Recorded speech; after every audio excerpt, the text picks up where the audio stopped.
Hey dosers, Tracie here. Thanks so much for joining us. This week we are talking about the struggle is real. And I'm going to just dig in real quick here. 1 Peter 5:8 tells us about the struggle that we're going to be in, to be prepared for it. But he says, stay alert, which kind of this constant, like be on alert. Watch out for your great enemy, the devil. He prowls around like a roaring lion looking for someone to devour. Stand firm against him and be strong in your faith. And so I think so often we can hear this many times and think, yeah, well, those big things don't trip me up. Like, I don't want my neighbor. I don't steal things from people. I don't murder. But I don't think it's those things most of the time that get us. I think he's far more subtle. He's very sneaky at how he can trip us up and get us on this slippery slope that then ends up being to our demise sometimes. And it can be things like overindulgence. I just need one more, like whether that's food, whether that's drink, whatever we're consuming to this gluttonous point. Over-exaggerating, or the little white lie, or the gossip, or the way that I look too long or I linger too long in someone else's presence. What I'm scrolling through and creating this discontentment, or I'm clicking on and I know that it's not really good for me.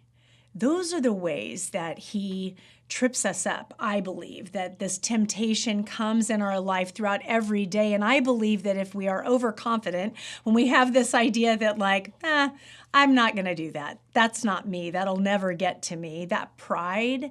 But I also think when we're tired, when we're distracted, or when we're unprepared, those are the times that he can slip in there in that subtle way and get us. And in true form, the word has the answer for us, and Paul has it for us in Ephesians. And so as soon as I say it, you're going to be like, yep, I've heard that over and over again. It's the armor of God. But I want you to look at it a little bit differently, because he uses what would have been those days and times of using the armor to go to battle in. And we'll read it here in just a second.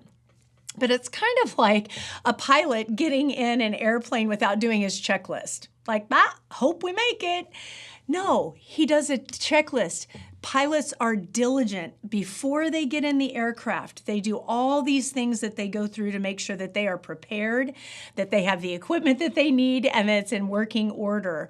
Or if you're a sports fan, you don't go to the quarterfinals or the finals or the championship without practicing, preparing, knowing the opponent, knowing how they play.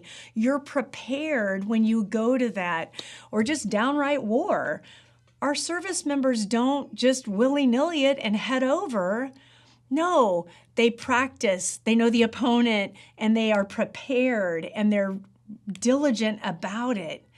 And so that's what God is calling us to in our everyday life, knowing that the enemy has tactics. He's roaming around trying to devour us, and not being so confident or prideful that we don't need to pay attention. So in Ephesians 6, it says, therefore, because he was telling us about the whole armor, being strong in the Lord and in his mighty power. It says, put on God's armor. It's Ephesians 6.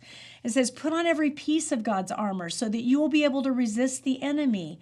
Then after the battle, you will still be standing firm. And he goes on and he talks about putting on the body armor, putting on the good news, your feet with peace, holding up the shield of faith. It says to stop the fiery arrows of the devil and put on salvation as your helmet. Take up the sword of the Spirit, which is the word, and prayer. And so I would just say to you, what are you doing to be prepared today? What are you doing? Are you alert? Are you aware of what's going on around you? Are you aware of the tactics that the enemy has? And if not, God is calling us to be prepared, stay alert, be in the Word, and I would say be in community with each other to hold each other accountable through these times. I promise you, when you are obedient to being prepared and ready, and you ask the Holy Spirit to come in, when you partner with Him, He'll show up and you'll be victorious every time. We'll see you next time.